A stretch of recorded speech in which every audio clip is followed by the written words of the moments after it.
سوچ ہمیشہ گندی رہے گی، اس کے خیالات گندے رہیں گے، اس کے خواب گندے رہیں گے، اس کی تلاش گندی رہے گی۔ یہ بس ایک جنسی فاتح بننا چاہے گا، آج میں نے اس کو فتح کر لیا، آج میں نے اس لڑکی کو فتح کر لیا، آج میں نے اس لڑکی کو ون کر لیا، آج میں نے اس کو ایس ایم ایس بھیج دیا، آج میں نے اس سے شیک ہینڈ کر لیا، آج میں نے اس کو مس کال دے دیا، آج میں نے اس سے بات کر لی، آج میں نے اس کو فرینڈشپ کا یقین دلا دیا۔ یہی جذبات جن نوجوانوں کے دلوں میں رہیں گے، اپنے کلیجے پر ہاتھ رکھ کر بتاؤ، تم یہ ایسے نوجوان کیا سوسائٹی میں کوئی چینج لا سکتے ہیں؟ کیا سوسائٹی میں کوئی تبدیلی لا سکتے ہیں؟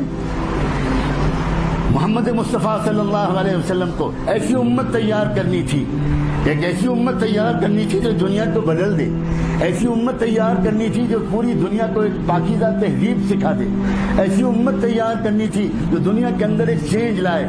اسی لیے انہوں نے وہ تمام گندگی کے ریسورسز کو پلگ کر دیا، بند کر دیا، کلوز کر دیا، اور سب سے پہلے قرآن مجید کی آیت بھی اشارہ کرتی ہے اور اللہ کے رسول صلی اللہ علیہ وسلم کے ارشادات بھی اشارہ کرتے ہیں، سب سے پہلے اپنے کانوں کی حفاظت کرو۔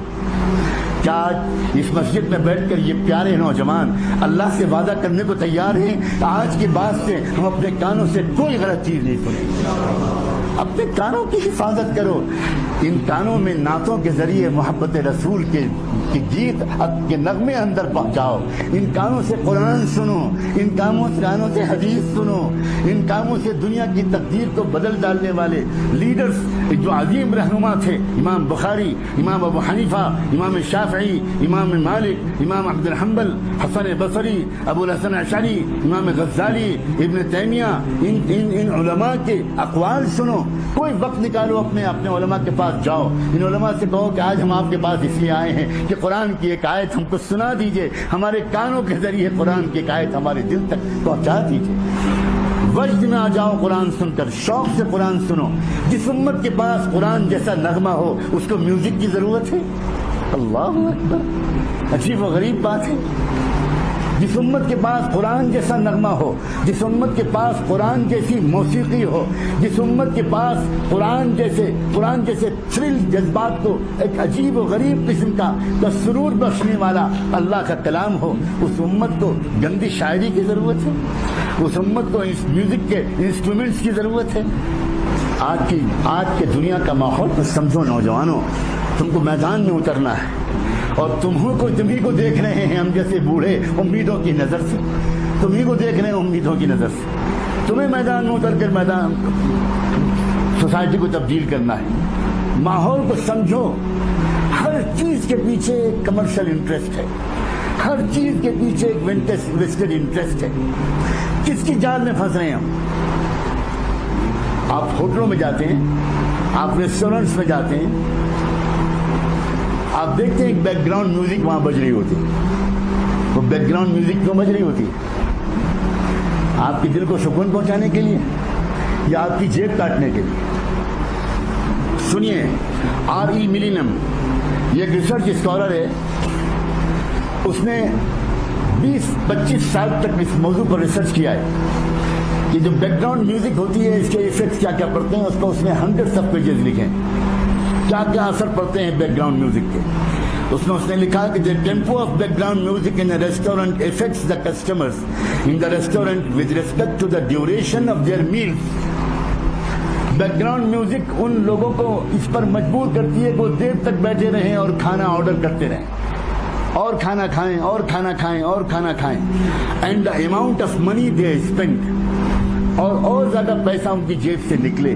تو بیک گراؤنڈ میوزک آپ کے دل کو سکون پہنچانے کے لیے نہیں بجائی جاتی، بیک گراؤنڈ میوزک آپ کی جیب کاٹنے کے لیے بجائی جاتی ہے، آپ کو محتاج اور مفلس بنانے کے لیے جاتی ہے۔ شاپنگ مالز میں آپ جاتے ہیں، وہاں میوزک بجتی ہے، وہ عام میوزک نہیں ہوتی، صرف اس میوزک کو ڈیزائن کرانے کے لیے ان شاپنگ مالز والے یا اس کمپنی والے جو اس میوزک کو دنیا کے اندر بھیجتے ہیں اور بیچتے ہیں، سیل کرتے ہیں، صرف وہ ڈیزائن کرانے کے لیے 100 and 200 ملین ڈالرز پے کرتے ہیں وہ راک سنگرز کو اور پاپ سنگرز کو، صرف وہ والی میوزک ڈیزائن کرنے کے لیے شاپنگ مال میں بجائی جاتی ہے۔ اور وہ جو شاپنگ مال میں جو میوزک ہوتی ہے، اس میوزک کا اثر یہ ہوتا ہے get it get it get it get it, اس کے بیک گراؤنڈ میں ہوتا ہے ایک بسملینل امپیکٹ پڑتا ہے دماغ پر. عجیب و غریب قسم کی طرح کا ریسرچ ہو رہے ہیں. یہ تو عام ہم لوگ گانے سنتے ہیں, چاہے وہ ٹی وی پر سنتے ہوں, چاہے وہ ریڈیو پر سنتے ہوں, سی ڈیز اور آڈیو کیسٹس میں سنتے ہوں, ہیڈ فونس لگا کر سنتے ہوں. یہ سمپل سا گانا نہیں ہوتا, بلکہ اس گانے کے پیچھے بیک گراؤنڈ کے طور پر کچھ چیزوں کو بہت فاسٹ موونگ اسپیڈ کے ساتھ اس کے اندر انجیکٹ کر دیا جاتا ہے, اور وہ جو سب کانشیس میں جاتا ہے. یہ سائنسدانوں کا متفقہ فیصلہ ہے. آپ سب نوجوان, پڑھے لکھے نوجوان ہو, ایک ہے ہمارے دماغ کا کانشیس حصہ, ایک ہے سب کانشیس حصہ. کانشیس حصہ جو ہوتا ہے وہ ڈسٹنگوش کرتا ہے what is right and what is wrong. جو کانشیس حصہ ہے, قدرت نے اس کو یہ کام سپرد کیا ہے کہ جو بھی آپ پڑھو, جو بھی آپ سنو, جو بھی آپ دیکھو, وہ کانشیس حصہ اس کے بارے میں خود فیصلہ کرتا ہے کہ یہ صحیح ہے کہ غلط. لیکن سب کانشیس حصہ جو ہے اس کے اندر رائٹ اور رانگ میں ڈسٹنگوش کرنے کی کوئی ایبلٹی نہیں ہے. وہ صرف اسٹور کرتا ہے, وہ صرف اسٹور کرتا ہے, اور اسٹور کر کے اس کا امپیکٹ دل میں پہنچتا ہے, کیریکٹر میں پہنچتا ہے. وہ کانشیس لیول تک واپس نہیں آتا, تاکہ کانشیس لیول اس کو کسی طرح اگر کہیں وہ اس پر ڈسٹنگوش کر سکے گا, سوچ سکے گا, تو ہو سکتا ہے کہ ریجیکٹ کر دے اس کو جس کو وہ غلط سمجھتا. لوگوں نے یہ دیکھا کہ میوزک جو سمپل میوزک ہے وہ کانشیس لیول تک جا رہی ہے, اور اس کی وجہ سے بہت سے لوگ اس سے اتنا زیادہ اثر نہیں لے رہے جتنا زیادہ اثر ان کو لینا چاہیے. تو باقاعدہ نوجوانوں سمجھو کہ ہم دجال کے دجالی فتنے کے دور میں رہ رہے ہیں, اور دنیا کے دجالی دماغ راؤنڈ دا کلاک اس پر کام کر رہے ہیں. کس طرح دنیا کے عام نوجوانوں کو بے خبر بنایا جائے, دنیا کے عام نوجوانوں کو فضول خرچ بنایا جائے, دنیا کے عام نوجوانوں کو وائلنٹ بنایا جائے, دنیا کے عام نوجوانوں کو ایگریسو اور ایروگنٹ بنایا جائے. وہ اپنے ماں باپ سے بدتمیزی کریں, وہ اپنے ماں باپ پر ہاتھ اٹھا دیں, ایون اپنے ماں باپ کو کل کر دیں. چنانچہ انڈسٹری آگے بڑھی. 1957 میں پہلی مرتبہ تجربہ کیا گیا. کب؟ Way back in 1957. کتنی پرانی بات ہے وہ, اور آج وہ کہاں تک پہنچ گئی ہے. سب سے پہلے بیک گراؤنڈ میں کسی گانے کے اندر بالکل جس میں کوئی ورڈ سنائی نہیں پڑتے, بہت فاسٹ موونگ ایک میسج جاتا ہے, وہ اس میوزک کے پیچھے جاتا ہے. لیکن وہ میوزک کے پیچھے جو میسج جاتا ہے وہ سب کانشیس میں اثر کرتا ہے, کانشیس میں اثر نہیں کرتا. کانشیس میں تو آدمی صرف وہ گیت اور گانے کے الفاظ سن کر ناچتا اور تھرل کرتا ہے, موو کرتا ہے. لیکن سب کانشیس میں کوئی میسج اندر ڈالا جاتا ہے, اور پھر اس پر ایکسپیریمنٹ کیے گئے ہیں. میں بہت سے ریکارڈز میرے پاس اللہ کے شکر ہے محفوظ ہیں, میں سب کچھ سنا کر بوجھل نہیں کرنا چاہتا. بہت سے ریکارڈز محفوظ ہیں. واشنگٹن میں, ہیوسٹن میں, کینیڈا میں کتنی عدالتوں میں مقدمات چلے, کیسز چلے, اور جب پتا چلا کہ فلاں نے کل کیا کسی کو, فلاں نے اپنی ماں کو مارا, فلاں نے اپنے باپ کو مارا, فلاں نے خود اپنے آپ کو سوسائڈ کیا, تو پھر کیوں سوسائڈ کیا, کیا ریزن تھی اس کے پیچھے کیا ریزن تھا. تو کورٹ نے آرڈر کیا اس علاقے کے کسی بڑے سائیکولوجسٹ کو اور کسی بڑے میڈیکل ریسرچ اسکالر کو کہ وہ اس نوجوان کی جس نے اپنیوں کو مارا, وہ اس نوجوان نے جس نے اپنی ماں کو مارا, جس نے اپنے باپ کو مارا, جس نے اپنے گھر میں آگ لگا دی, جس نے اسکول میں گھس کر ایک دم شوٹنگ کر دیا. آپ نے ابھی 1 سال 1.5 سال پہلے کا کیس آپ نے سنا ہوگا, ایک آدمی گھسا اور ایک اسکول میں اس نے معصوم بچوں کو مار دیا. یہ کیا ہو رہا ہے, یہ ہو کیوں رہا ہے؟ یہ ہو رہا ہے میوزک کی وجہ سے. اس میوزک میں باقاعدہ اس میوزک میں تجربے کیے جا رہے ہیں, کل ہم, کل ہر, کل your mom, call your dead, کل your mom, call your dead.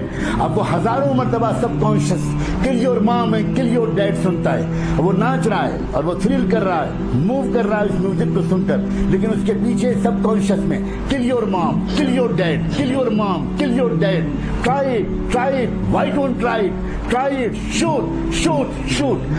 نکلا, باقاعدہ ریسرچ کیا گیا, برین کی مشینیں لگائی گئی اس انسان کے دماغ پر جس کو پکڑا گیا تھا, جس نے مارا تھا.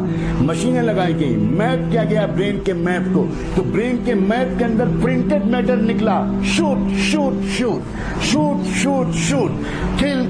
کل. جب اس کے بعد اس نوجوان کو علاج کرا کر زندہ کیا گیا، ہوش میں لایا گیا، اور اس کے بعد اس سے پوچھا گیا کہ یہ تمہارے برین میں کل کل کل کل کہاں سے آ رہا تھا، یہ بل تمہارے برین میں شوٹ شوٹ شوٹ کہاں سے آ رہا تھا؟ تو اس نے کہا آئی ڈونٹ نو، مجھے نہیں پتا۔ اس سے پوچھا کہ تم کیا سنتے تھے؟ تو اس نے بتایا میں راک میوزک سنتا تھا، میں فلاں اسٹار کا بہت بڑا فین ہوں۔ اس کے کمرے میں اسی اسٹار کے فوٹو لگے ہوئے، اس کے جیکٹ میں اسی کے فوٹو لگے ہوئے، اس کے موبائل میں اسی کے فوٹو۔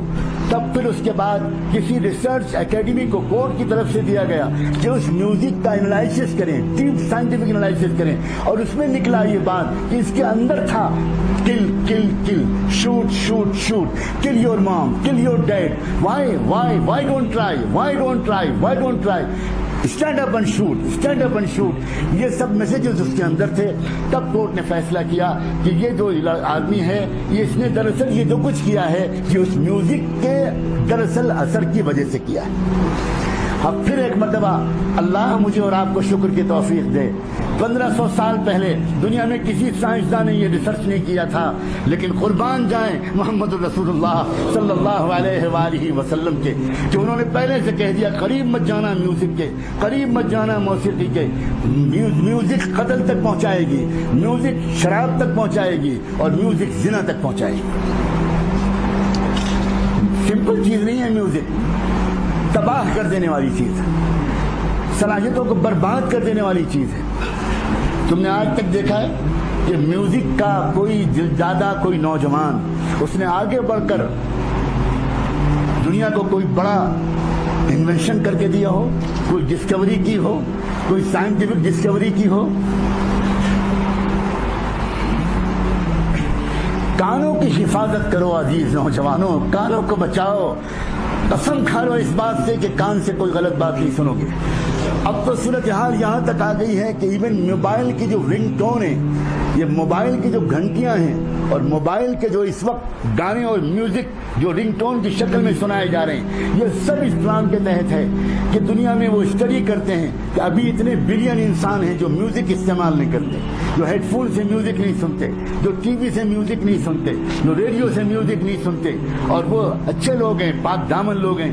انہوں نے اس پر بھی ریسرچ کیا کہ نہیں، دنیا میں ہمیں کسی ایک کو بھی پاک دامن نہیں چھوڑنا، ہمیں دنیا میں کسی ایک کو بھی باحیا نہیں چھوڑنا۔ تو انہوں نے موبائل کی میوزک ٹونز میں، موبائل کی رنگ ٹونز میں وہ تمام گندے قسم کے میسیجز ڈال دیے، اور آج تو حالت یہ ہے کہ ایک مسلمان بیت اللہ کی طرف بھاگ کر جاتا ہے کہ دنیا کی گندگیوں سے کسی طرح کچھ دن کے لیے اس کو عافیت ملے، اور ٹھیک طواف کے درمیان لوگوں کا موبائل وہی گندے رنگ ٹون بجاتے ہیں۔ بیت اللہ کے پاس طواف کرتے ہوئے وہی رنگ ٹون دجال کے ایجاد کیے ہوئے اور دجالی دماغوں کے بنائے ہوئے آج وہاں تک پہنچا دیے گئے۔ یہ زمانہ عام غفلت کے ساتھ جینے کا زمانہ نہیں ہے، ویل اویئر رہ کر جینے کا زمانہ ہے، ایجوکیٹڈ ہو کر جینے کا زمانہ ہے، باشعور ہو کر جینے کا زمانہ